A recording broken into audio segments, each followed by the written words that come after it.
সবাইকে আজকের আমাদের নরসিংহ কথা মহিমা আলোচনাতে। তো আমরা প্রথমে এই নরসিংহ চতুর্দশী বিভিন্ন শাস্ত্রে বিভিন্ন পুরাণে নরসিংহ চতুর্দশীর কিছু বিশেষ মাহাত্ম্য বর্ণনা করা আছে যে এই নরসিংহ চতুর্দশী ব্রত পালন করলে কি হয়। এই নরসিংহ ব্রতের মাহাত্ম্য কি। এই নরসিংহ ব্রত যদি কেউ পালন করে তাহলে সে ব্রত পালন করার ফলে কি ফল লাভ হয়। যদিও আমরা নরসিংহ ব্রত পালন করছি না কোনো বিশেষ ফল প্রাপ্ত করার জন্য, বাট নরসিংহ ব্রত পালন করলে এই শুভ ফলগুলি ভক্তদের লাভ হয়ে যায়। তো এই ব্রতের মাহাত্ম্যগুলি বিভিন্ন শাস্ত্রে বর্ণনা আছে, সেই জন্য আমাদের এই মাহাত্ম্যগুলি জানা উচিত। তো আমরা এখন একে একে সেগুলি আলোচনা করার চেষ্টা করব।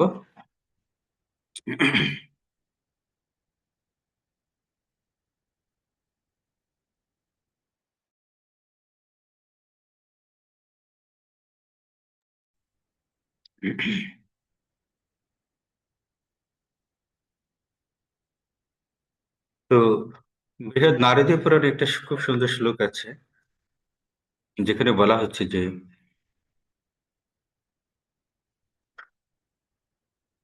वर्ष वर्ष तु कर्तव्यं माम सन्तुष्टि कारणं माया गुज्जम् इदं श्रेष्ठं मानवैर्वपि রুভি। অর্থাৎ নরসিংহ ভগবান তিনি প্রহ্লাদ মহারাজকে বলছেন যে প্রতি বছর আমার সন্তুষ্টি বিধানের উদ্দেশ্যে এই নরসিংহ চতুর্দশী ব্রত পালন করা সকলের কর্তব্য। জন্ম মৃত্যুময় সংসার ভয়ে মানুষ এই পরম গোপনীয় ও শ্রেষ্ঠ ব্রত পালন করে। এটা বৃহৎ নারদীয় পুরাণে ভগবান নৃসিংহদেব বলছেন যে প্রতি বছর আমার সন্তুষ্টি বিধানের জন্য প্রত্যেকের উচিত এই সর্বশ্রেষ্ঠ ব্রত পালন করা।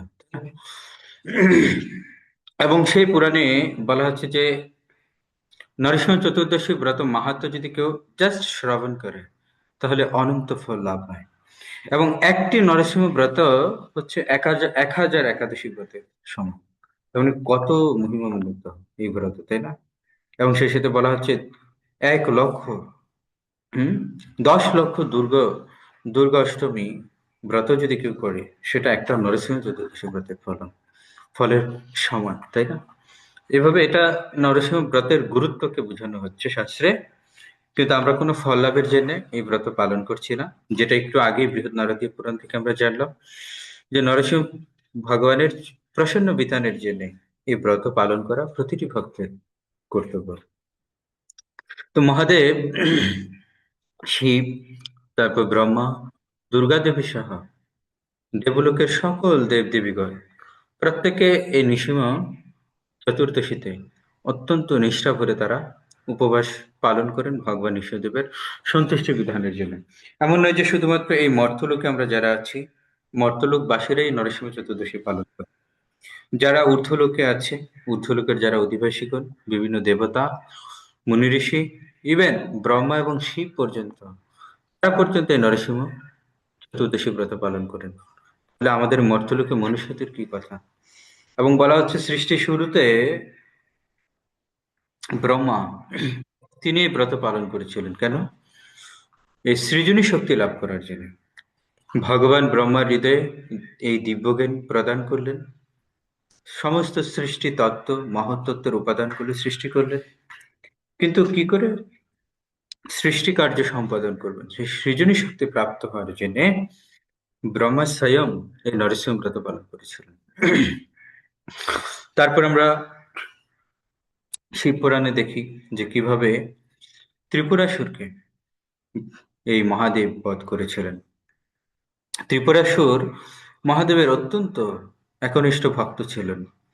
এবং আপনারা জানেন যে অসুরদের এই মহাদেবের আরাধনার একটা উদ্দেশ্য হচ্ছে অমরত্ব প্রাপ্ত হওয়া, অথবা অমরত্ব প্রাপ্ত করতে না পারলে অমরত্বের সমতুল্য কোনো বর প্রাপ্ত করা।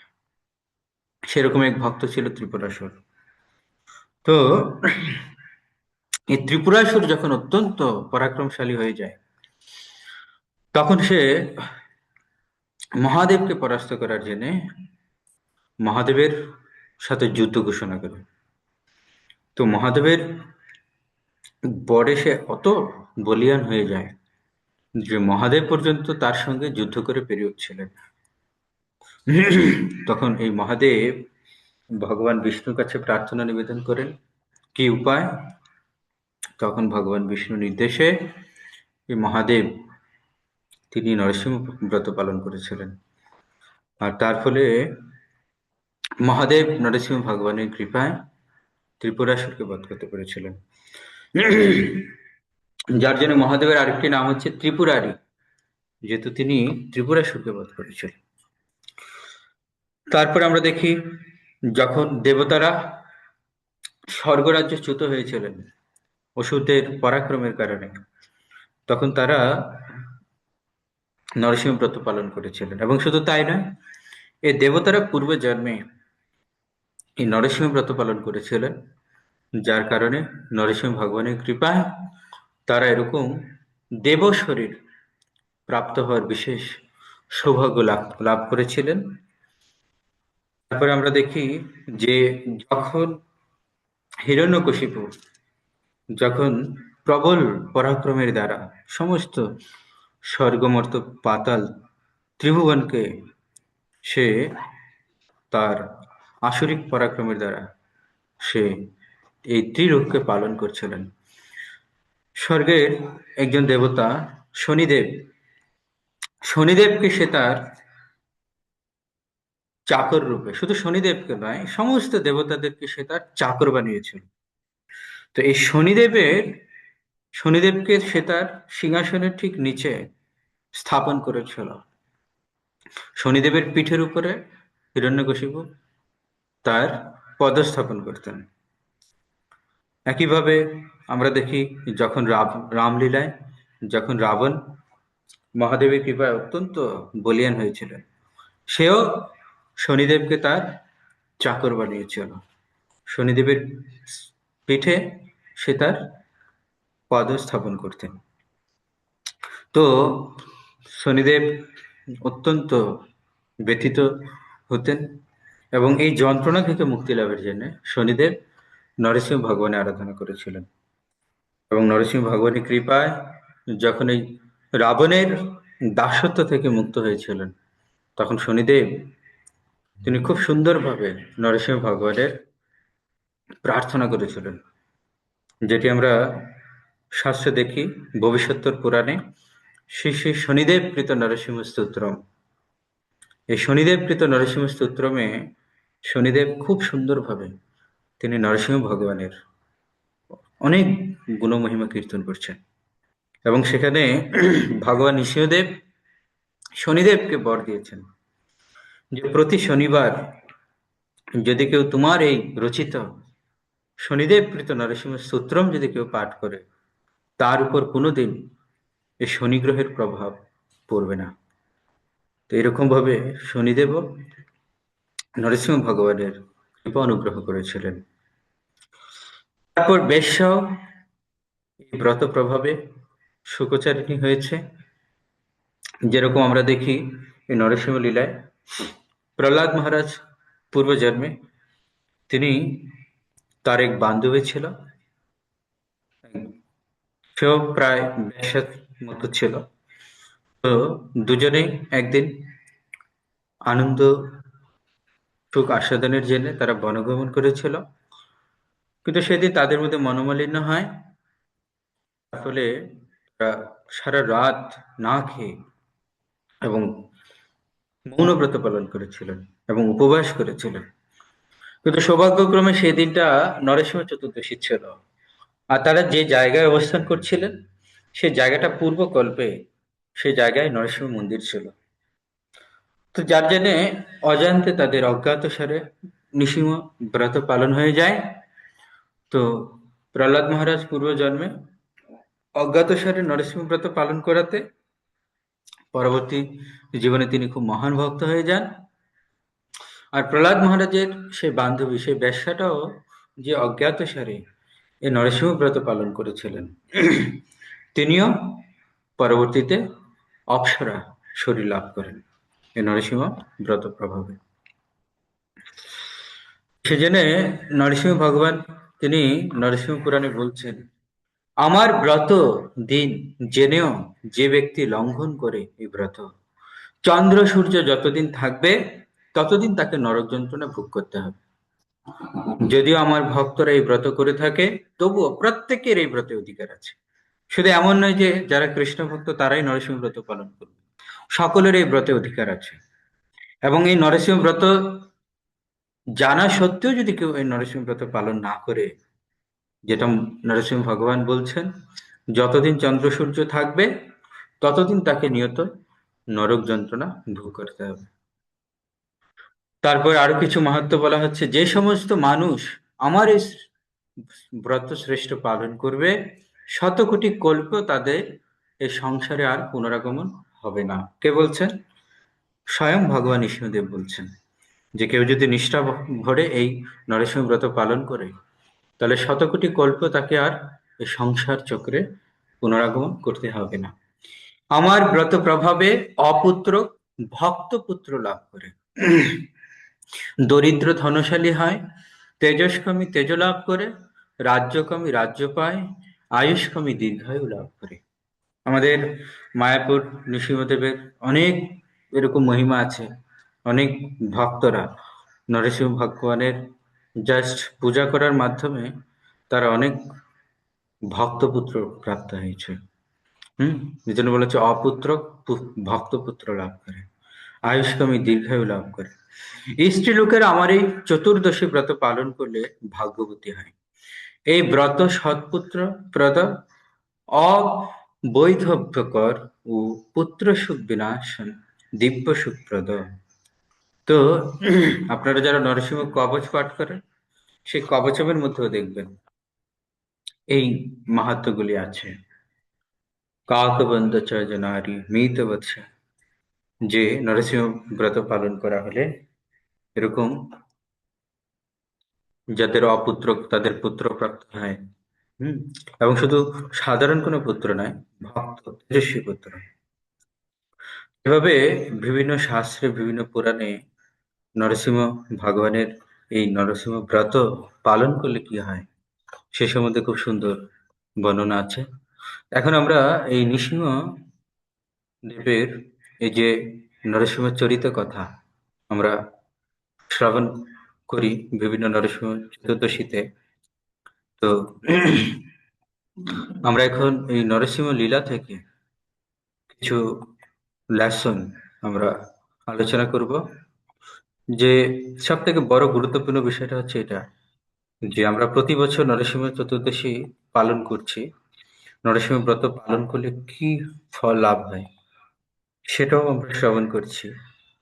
কিন্তু নরসিংহ যে লীলা, সেই লীলা থেকে আমাদের জন্য কি লেসন শাস্ত্রে রয়েছে, আমাদের আচার্য বর্গরা আমাদের জন্য কি শিক্ষা প্রদান করছেন, সেটি যতক্ষণ আমরা অনুভব না করব, তো প্রকৃতপক্ষে যথাযথভাবে এই নরসিংহ চতুর্দশী ব্রত আমাদের পালন হবে। তো সেই জন্য শাস্ত্রের আলোকে আমরা নরসিংহ লীলা থেকে কিছু লেসন আজকের ক্লাসে আমরা আলোচনা করব। তো আমরা বিভিন্ন সময় আমি এর আগে এই লেসন গুলি আলোচনা করেছি। তো আজকে আমি আবার পুনরায় আলোচনা করছি। প্রথম যে লেসন এই নরসিংহ লীলা থেকে, সেটি হচ্ছে মহান ভক্তদের অবমাননা করার ফলে গুণবান ব্যক্তিরও পতন ঘটতে পারে। এটা হচ্ছে প্রথম লেসন নরসিংহ লীলা থেকে, আপনারা নোট করতে পারেন। আমরা জানি যে নরসিংহ লীলার সূচনা চক্র হয় গোলকধামে, বৈকুণ্ঠে। বৈকুণ্ঠে একদিন ব্রহ্মার 4 মানস পুত্র সনক, সনাতন, সনন্দ, সনত কুমার, এরা খুব কুমার বালক। তো সবসময় এরা ভগবানের চিদানন্দে মগ্ন থাকে। তো এই 4 কুমার একসময় ভগবানকে দর্শন করার জন্য তারা বৈকুণ্ঠে প্রবেশ করে। তো বৈকুণ্ঠে প্রবেশ করার সেখানে অনেকগুলি দ্বার থাকে। প্রথম দ্বার, দ্বিতীয় দ্বার, তৃতীয় দ্বার, এভাবে 7টা দ্বার পার হওয়ার পরই ভগবান লক্ষ্মী নারায়ণের কাছে পৌঁছানো যায়। তো সপ্তম দ্বার যখন এই চতুষ্ষণ যখন ক্রস করবে, তখন সপ্তম দ্বারের দ্বাররক্ষী হচ্ছেন জয় আর বিজয়।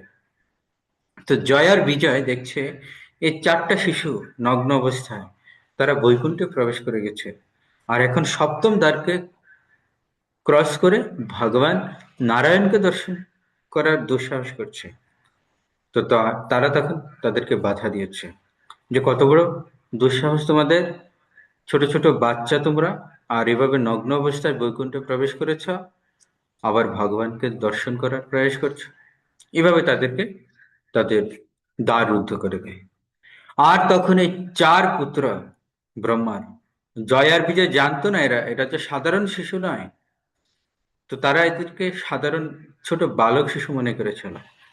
আর তখন এই চতুষ্ষণ খুব ক্রোধান্বিত হয়েছিল যে, রে মূর্খ, তোদের কে অধিকার দিয়েছে এই বৈকুণ্ঠে থাকার, যে তোমরা ভেদ ভেদাভেদ পোষণ করছো, তোমাদের মধ্যে দেহাত্ম বুদ্ধির আবির্ভাব হয়েছে, যে কে শিশু, কে যুবক, কে নগ্ন, এরকম দেহাত্ম বুদ্ধি তোমরা পোষণ করে আমাদেরকে ভগবানের সাথে সাক্ষাৎ করতে দিচ্ছ না। তোমাদের অসুর বুদ্ধি হয়েছে, তাই আমরা তোমাদের অভিশাপ দিচ্ছি যে তোমাদের আর বৈকুণ্ঠে থাকার অধিকার নেই। যেহেতু তোমাদের অসুর বুদ্ধি হয়েছে, তোমরা মর্তলোকে অসুর হয়ে জন্মগ্রহণ করো। তো এই জন্য বলা হচ্ছে, মহান ভক্তদের যদি কেউ অবমাননা করে, তাহলে সে যত বড়ই গুণবান হোক না কেন, বৈকুণ্ঠের জয় আর বিজয় কত গুণবান ছিল, ভগবানের বৈকুণ্ঠের সাক্ষাৎ দ্বার রক্ষী ছিল তারা, ভগবানের কত প্রিয়জন ছিল তারা, কিন্তু যেহেতু ব্রহ্মার 4 মানসপুত্রের চরণে অপরাধ করলেন, তাই তাদের বৈকুণ্ঠ থেকে পতন হলো। এবং এই মর্তলোকে এই জয় আর বিজয়কেই পরবর্তীতে হিরণ্যকশিপু আর হিরণ্যাক্ষ রূপে, এই 2 ভাই অসুর রূপে তাদের জন্মগ্রহণ করতে হলো। তো সেজন্য এটা আমাদের জন্য প্রথম লেসন, কোনো সাধু বৈষ্ণব ব্রাহ্মণ তাদেরকে যেন আমরা কখনো অবমাননা না করি। আমরা যতই গুণবান হই না কেন, সমস্ত গুণ ধূলিসাৎ হয়ে যায়। বলা হচ্ছে, হরাব অভক্তস্য কুতু মহৎ গুণ, যে যারা হরির অভক্ত, যারা হরির ভক্তদের অবমাননা করে, তাদের যতই গুণ থাকুক না কেন, সমস্ত গুণ ধূলিসাৎ হয়ে যায় শুধু শুদ্ধ ভক্তদের অবমাননা করার ফলে। তার ফলে তারপর দ্বিতীয় যে লেসনটি আমরা পাই, গর্ভদান সংস্কারের গুরুত্ব, নরসিংহ লীলা থেকে। দিতি হিরণ্যকশিপুর একজন পত্নী, 2 জন পত্নী ছিল, অদিতি আর দিতি। তো দিতি এক সময় এই, সরি আমি ভুল বললাম, যে কর্দমুনির 2 পত্নী ছিলেন, দিতি এবং অদিতি। তো আপনারা জানেন যে অদিতি থেকে দেবতাদের জন্ম। তো দিতি একদিন সন্ধ্যা মুহূর্তে তিনি অত্যন্ত কামার্ত হয়েছিলেন তার পতির প্রতি, এবং এতটাই দৈবক্রমে এতটাই কামার্ত হয়েছিলেন যে ওই মুহূর্তে তিনি সন্তান কামনা করছেন। আর বারবার এই কশ্যপুনি তিনি বারবার বারণ করছিলেন যে মুহূর্তটা শুভ নয়, আমি পরে তোমার মনস্কামনা পূর্ণ করব। কিন্তু দৈবযোগে তিনি অতটাই ব্যাকুল ছিলেন, তার ফলে ওই মুহূর্তে তাদের মিলনের ফলে অসুর পুত্র তাদের লাভ হয়। হিরণ্যকশিপু এবং হিরণ্যাক্ষ, এই 2 অসুর পুত্র এই দিতির গর্ভে প্রবেশ করে, এবং পরে দিতি বুঝতে পারে তার ভুল, এবং তিনি খুব রুদন করছিলেন যে, হে পতি, আমি আপনার কথা না শোনার ফলে এত বড় এক বিপর্যয়ের আবির্ভাব হলো। হিরণ্যকশিপু এবং হিরণ্যাক্ষ যখন গর্ভে ছিল, এই গর্ভে থাকা অবস্থায় সমস্ত ধরিত্রীতে সমস্ত অশুভ যত লক্ষণ আছে সবগুলি প্রদর্শন হচ্ছিল। যেরকম দিনের বেলা শিয়াল গর্জন করছে, তারপর আকাশ থেকে রক্ত বৃষ্টি হচ্ছে, পুজ বৃষ্টি হচ্ছে, চতুর্দিকে এরকম অশুভ লক্ষণগুলি প্রকাশ পাচ্ছে। তো দিদি খুব ভালোভাবে বুঝতে পারছেন যে তার গর্ভে যে 2 সন্তান আসতে চলছে, সেগুলি অনেক ভয়ঙ্কর অসুর হতে চলছে। এই জন্য দিতি সিদ্ধান্ত নিয়েছেন যে গর্ভ তিনি এই গর্ভ থেকে এই সন্তানদের প্রসব করবেন না। তো অনেক দিন হয়ে গেছে এরকম, দিতি তার গর্ভে সন্তানদেরকে আটকে রেখেছেন। কারণ দিতি বুঝতে পারছেন এই সন্তানরা ভূমিষ্ঠ হওয়ার আগেই এই জগতের এই দুর্দশা। আর এরা যদি ভূমিষ্ঠ হয় না জানি কত রকমের উৎপাত তৈরি করবে জগতে। তখন কশ্যপ মুনি আশ্বস্ত করেছিলেন যে তোমার চিন্তার কোনো কারণ নেই, তুমি এদেরকে ভূমিষ্ঠ করো, কিন্তু এদের তোমার এই অসুর পুত্রের ভবিষ্যতে যে পুত্র আসতে চলছে সে এক মহান ভাগবত হবে। তাই তুমি এই অসুর পুত্রদের ভূমিষ্ঠ করতে আর বারণ করো না। তোমার ভবিষ্যতে যেই প্রজন্ম আসতে চলছে সেই প্রজন্মে সেই বংশে এক মহান ভাগবতের আবির্ভাব হবে। তো তারপরে এই দিতি তিনি গর্ভপাত করেছিলেন, তখন এই দুই অসুর সন্তান ভূমিষ্ঠ হয়। তো এই জন্য এই গর্ভধান সংসারের গুরুত্ব আমরা নরসিংহ লীলা থেকে পাই। তৃতীয় যে লেসন সেটি হচ্ছে গোবরেও পদ্ম ফুল ফুটতে পারে। আমরা জানি প্রহ্লাদ মহারাজ, তার জন্ম কোথায় হয়েছে? অসুর কুলে, তাই না? সাধারণত ভক্ত গৃহে শুদ্ধ ভক্ত বা বৈষ্ণবের জন্ম হয়, কিন্তু কখনো কখনো এরকমও হতে পারে যে অসুর কুলেও এরকম শুদ্ধ ভক্ত প্রহ্লাদের মতো শুদ্ধ ভক্তের আবির্ভাব হতে পারে। তো প্রহ্লাদ মহারাজ দৈত্যকুলে জন্মগ্রহণ করলেও তিনি হচ্ছেন একজন মহাজন। যেরকম বিভীষণ আমরা দেখি রামলীলায় রাক্ষস বংশে জন্ম নিয়েছিলেন, কিন্তু তথাপি তিনি ভগবান রামচন্দ্রের এক মহান ভক্ত ছিলেন। তারপরে পক্ষীকুলে গরুর, জটায়ু, একইভাবে হনুমান, তারপর পশুকুলে গজেন্দ্র, কিন্তু এরা সকলেই এক একজন মহান ভক্ত ছিলেন। তো কেউ যদি মনে করে ও প্রহ্লাদ মহারাজের জন্ম তো অসুর কুলে হয়েছে, তাহলে অপরাধ হবে। তো কোন কুলে জন্ম হয়েছে এই জন্ম নিরূপণ যদি কেউ করে সেটি এক প্রকার বৈষ্ণব অপরাধ। বৈষ্ণব অপরাধের অনেকগুলি দিক রয়েছে, তার মধ্যে একটি দিক হচ্ছে জন্ম নিরূপণ। কোন কুলে জন্ম হলো সেটা যদি কেউ নিরূপণ করে বিচার করে তাহলে তার বৈষ্ণব অপরাধ হবে।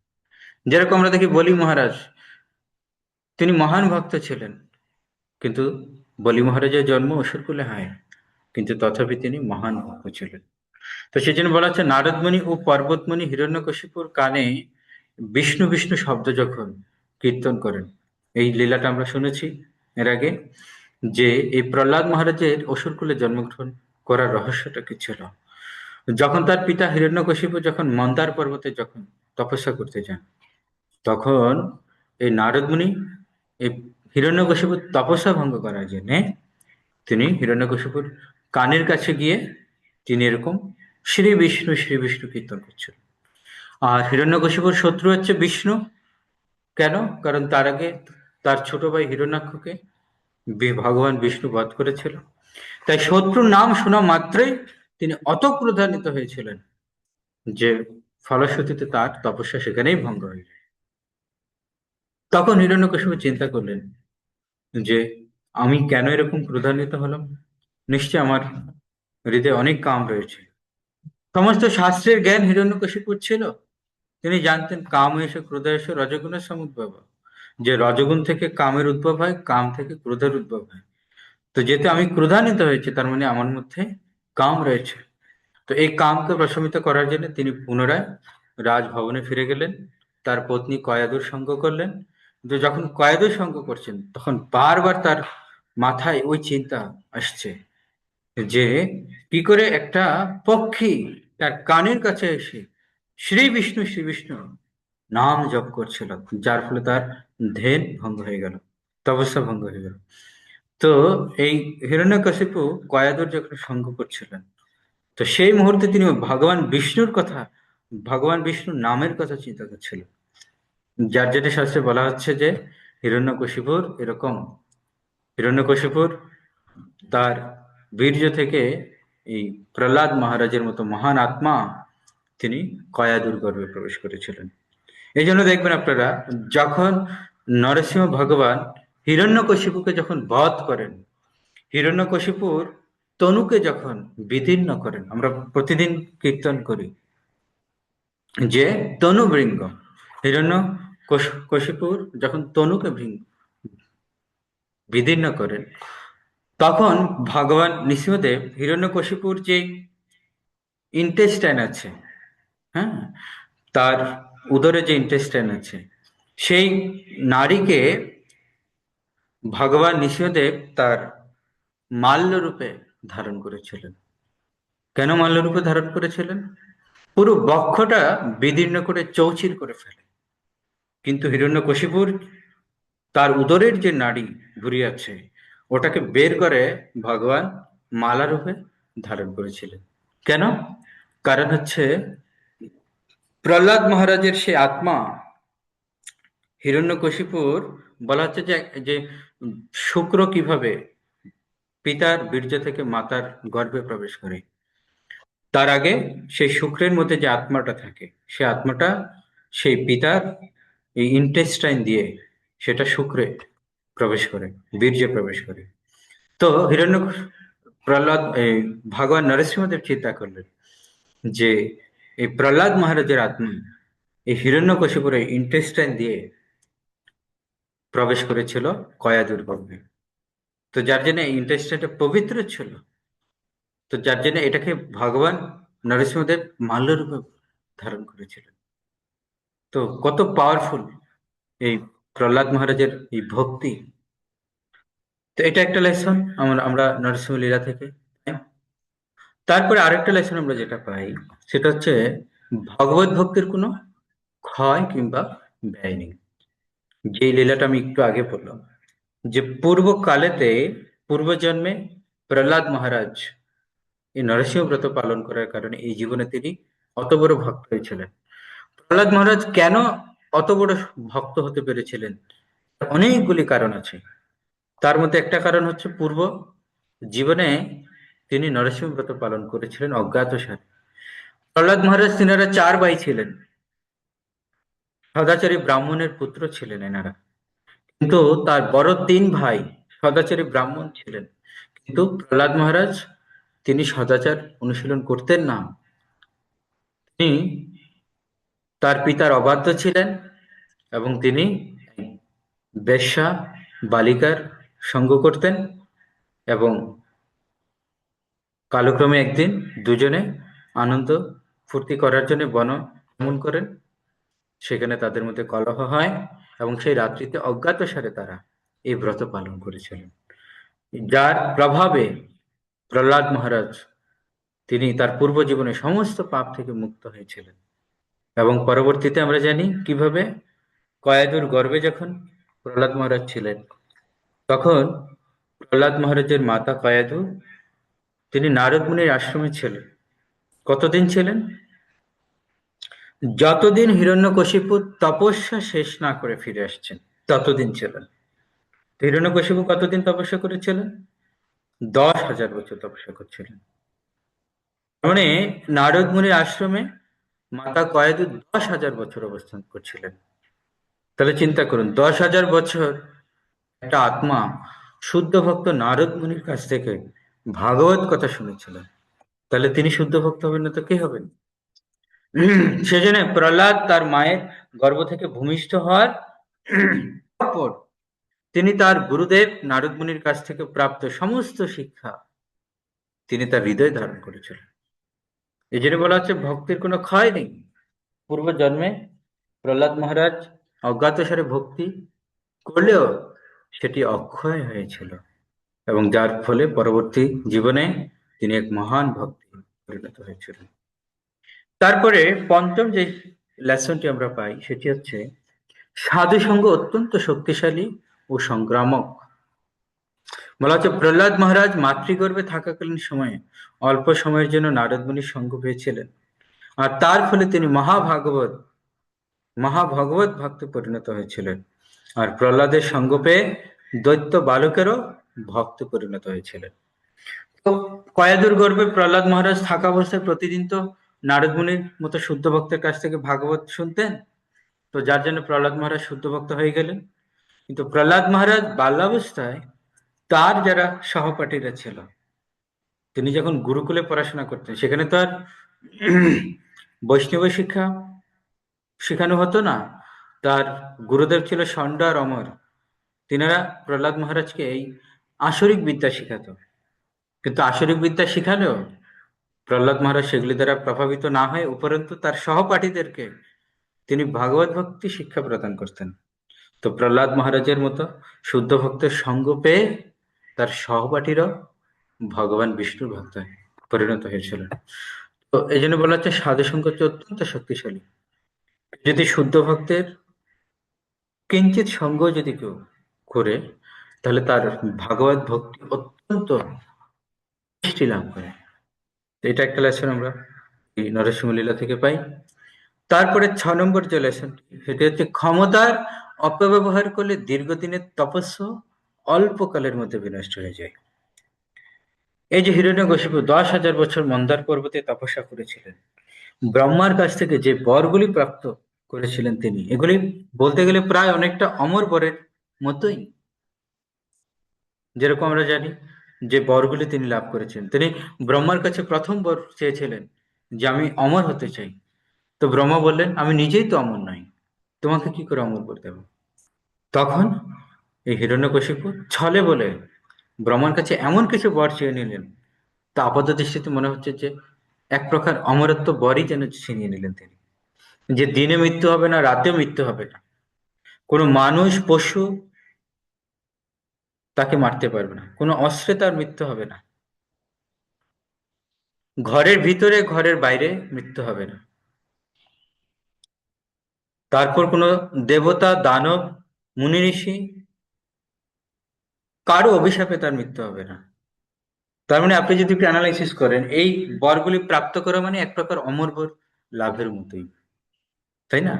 তো এইভাবে এরকম শক্তিশালী বর প্রাপ্ত হওয়ার পর যখন তিনি তার এই বরের ব্রহ্মার দ্বারা এই যে প্রাপ্ত এই বরকে যখন অবমাননা করলেন, সেই বর খুব বেশি দিন টিকেনি। অল্প দিনের মধ্যে হিরণ্যকশিপুর 10,000 বছরের তপস্যালব্ধ সেই ফল ধূলিসাৎ হয়ে যায়। তো সেজন্য বলা হচ্ছে এই যে আমরা তপস্যা করছি, প্রতিদিন মঙ্গল আরতি জপ কীর্তন করছি, হরিনাম জপ করছি, this is this are one kind of austerity. এগুলি হচ্ছে আমাদের তপস্যা। কিন্তু আমরা এই তপস্যার শক্তি যদি অপব্যবহার করি, তাহলে সেই তপস্যা খুব অল্প সময়ের মধ্যে নষ্ট হয়ে যাবে।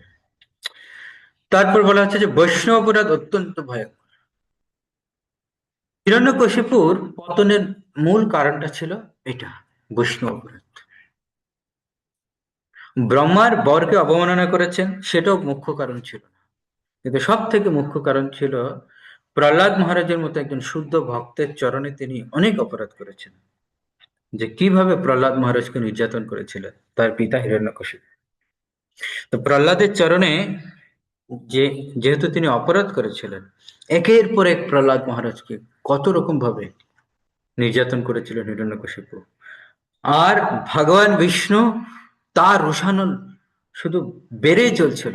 একের পর এক হিরণ্যকশিপু যখন প্রহ্লাদ মহারাজকে নির্যাতন করছিলেন, যার ফলশ্রুতিতে ভগবান বিষ্ণু আর তার ক্রোধকে সংবরণ করতে পারলেন না।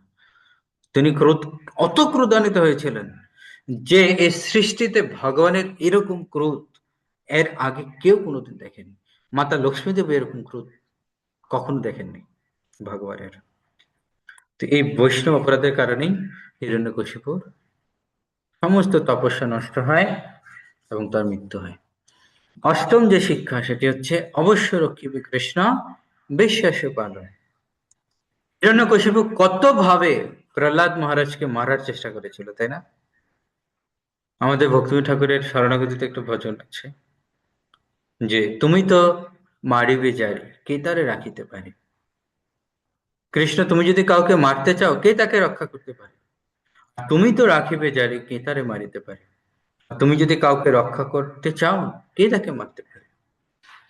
কত ভাবে প্রহ্লাদ মহারাজকে হিরণ্য কশিপু বধ করার চেষ্টা করেছে, তাকে পর্বত থেকে ছুড়ে দিয়েছে, ধারালো অস্ত্রের দ্বারা তাকে আঘাত করার চেষ্টা করেছে, অগ্নিকুণ্ডে নিক্ষেপ করেছে, সর্প দংশনের দ্বারা তাকে মেরে ফেলার চেষ্টা করেছে, মত্ত হস্তির তারা পদদলিত করে প্রহ্লাদকে পিষ্টন করার চেষ্টা করেছে, কিন্তু কোনো চেষ্টাই ফলপ্রসূ হয়নি হিরণ্যকশিপুর। কেন? কারণ প্রহ্লাদ মহারাজকে বারংবার ভগবান বিষ্ণু রক্ষা করছিল। তো এই লেসনটা আমাদের নিতে হবে যে আমরা যদি ভগবানের যদি শরণাগত থাকি, যেহেতু ভগবান প্রতিজ্ঞা করেছেন যে তিনি তার ভক্তকে রক্ষা করেন, তাহলে এই বিশ্বাসটা যদি আমরা পালন করি, তাহলে যে কোনো প্রতিকূল পরিস্থিতিতেও ভগবান আমাদেরকে রক্ষা করবে। আর বিশেষ করে নরসিংহ ভগবান, তিনি হচ্ছেন ভক্তবৎসল। অসুরদের কাছ থেকে ভক্তদেরকে রক্ষা করার জন্যই এই ভগবান নরসিংহ অবতারে আবির্ভাব। সেই জন্য আমরা দেখি প্রতিটি ইস্কন মন্দিরে মঙ্গলারতির পরপরই নরসিংহ আরাধনা করা হয়। এটা শিল প্রভুপাদের নির্দেশ। এবং প্রতিটি মন্দিরে নরসিংহ বিগ্রহ রাখা হয়। মায়াপুরে এক সময় অনেক ডাকাতদের এক দল একবার আক্রমণ করে এবং সেখানে রাধা মাধবের অনেক অলংকার তারা চুরি করে নিয়ে যায়। তারপর থেকেই প্রভুপাদ নির্দেশ দিলেন ভক্তদের নৃসিংহ ভগবানকে মায়াপুরে নিয়ে আসার জন্য। আর নরসিংহ ভগবান যেই মায়াপুরে প্রবেশ করে, তারপর দিন থেকে আজ অবধি কোনো দিন এই মায়াপুরে ধামে কোনো আসরিক আক্রমণ হয়েছে কেউ বলতে পারবে না। তো নরসিংহ ভগবান হচ্ছেন অত পাওয়ারফুল, তিনি ভক্তদেরকে সবসময় রক্ষা করেন। তারপরের যে লেসনটি, সেটি হচ্ছে ভগবানের সাথে প্রতারণা করা যায় না। এই যে আমরা দেখলাম হিরণ্যকশিপু কতগুলি বর ছিনিয়ে নিল ব্রহ্মার কাছ থেকে। তো ভেবেছে ব্রহ্মার কাছ থেকে এত পাওয়ারফুল বরগুলি নিয়ে সে এবার ভগবান বিষ্ণুর সাথে যুদ্ধ ঘোষণা করবে। কিন্তু হিরণ্যকশিপু জানতো না যে ভগবান তার থেকেও আরো বড় প্রতারক। কৃষ্ণের চাইতে চাইতে বড় চতুর আর কেউ আছে? তো যখন হিরণ্যকশিপু যখন আবির্ভূত হয়েছিলেন, এই নরসিংহ ভগবান যখন আবির্ভূত হয়েছিলেন হিরণ্যকশিপুকে বধ করার জন্য, তখন হিরণ্যকশিপু তখন বলছিলেন নৃসিংহ ভগবানকে যে আমি তো ব্রহ্মার থেকে অনেকগুলি বর প্রাপ্ত করেছি, তাহলে আপনি কিভাবে আমাকে বধ করতে পারেন? তখন নৃসিংহ ভগবান বলছেন যে হে অসুর রাজ, চতুর্দিকে তুমি চেয়ে দেখো, এখন না তো দিন না তো রাত, এখন হচ্ছে গোধূলি লগ্ন। তুমি ব্রহ্মার থেকে বর পেয়েছিলে, দিনেও মৃত্যু হবে না তোমার, রাতেও মৃত্যু হবে না। কিন্তু এখন তো দিনও নয় রাতও নয়।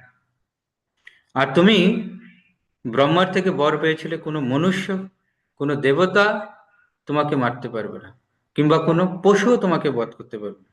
কিন্তু তুমি আমার দিকে তাকাও, আমি না তো পশু না তো নর, আমি হচ্ছি নরসিংহ, অর্ধেক নর অর্ধেক সিংহ। না তো পুরোপুরি ভাবে সিংহ, না তো পুরোপুরি ভাবে নর। আর তুমি বর পেয়েছিলে কোনো ধারালো অস্ত্রে তোমার মৃত্যু হবে না। আমি তোমাকে কোনো অস্ত্রের দ্বারা বধ করবো না, আমি আমার ধারালো নখর দিয়ে তোমার বক্ষকে বিদীর্ণ করে তোমাকে বধ করবো। আর তুমি বর পেয়েছিলে ঘরের ভিতরে কিংবা ঘরের বাইরে, তোমার মৃত্যু হবে না। কিন্তু তুমি দেখো, তুমি এখন ঘরের কপাটের মধ্যে রয়েছো, না যেটি না তো ঘরের ভিতর কিংবা ঘরের বাহির। এভাবে নরসিংহ ভগবান ব্রহ্মার প্রত্যেকটা বরের মর্যাদা কে রক্ষা করে হিরণ্যকশিপুকে বধ করেছিলেন। সেজন্য আমরা যত বড়ই চিটিং করার চেষ্টা করি না কেন ভগবানকে, কিন্তু ভগবান হচ্ছেন সব থেকে বড় চতুর, তিনি আমাদেরকে উল্টো চিটিং করেন। তারপরে যেই লেসন সর্বশেষ, ভক্ত এমনকি শত্রুরও মঙ্গল কামনা করে। দেখুন হিরণ্যকশিপু কত ভাবে প্রহ্লাদ মহারাজকে নির্যাতন করেছিল, তাই না? কিন্তু যখন এই প্রহ্লাদ মহারাজের স্তব এবং স্তুতিতে ভগবান নরসিংহদেব যখন প্রসন্ন হয়েছিলেন, তখন নরসিংহ ভগবান প্রহ্লাদকে বললেন, হে প্রহ্লাদ, তোমার ভক্তিতে আমি অত প্রসন্ন, তুমি আমার কাছে কিছু বর প্রার্থনা করো, আমি তোমাকে কিছু দিতে চাই। তখন প্রহ্লাদ মহারাজ কি বললেন? এই শ্লোকটা ভাগবতমে রয়েছে, যেখানে প্রহ্লাদ মহারাজ বলছেন, হে পরমেশ্বর ভগবান, আপনি যেহেতু অধপতিত জীবদের প্রতি অত্যন্ত কৃপাময়, তাই আমি আপনার কাছে কেবল একটি বর প্রার্থনা করি।